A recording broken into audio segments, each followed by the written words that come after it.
Wale manabii waliuawa na miili yao ilibaki imelala katika mitaa ya Yerusalemu kwa siku 3.5, na baadaye kitu cha ajabu kikatokea.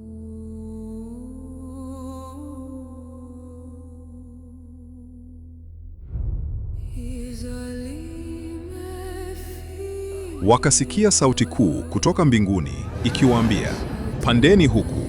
Wakapanda mbinguni katika lile wingu, na adui zao wakawatazama. Na saa ile ile kukawa na tetemeko kubwa la nchi, na sehemu ya 10 ya mji ikaanguka, na watu 7,000 wakauawa kwa tetemeko lile, na waliosalia wakaogopa sana, wakampa utukufu Mungu wa mbinguni. Baada ya hapo, yule mpinga Kristo akaanza rasmi kupokea ibada ndani ya hekalu takatifu, akisaidiwa na yule nabii wa uongo. You are chosen to rise above all nations.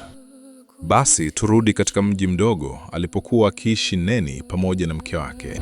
Jamani, nimeota ndoto mbaya. Kuna wanyama wa ajabu wanakuja duniani.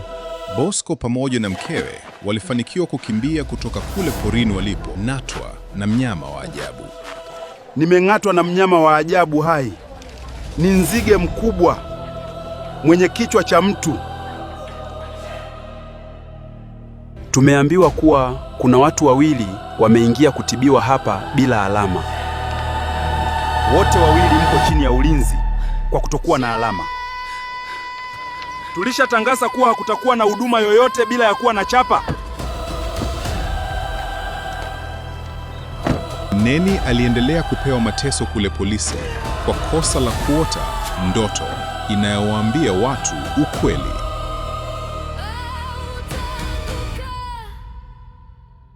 Mwisho.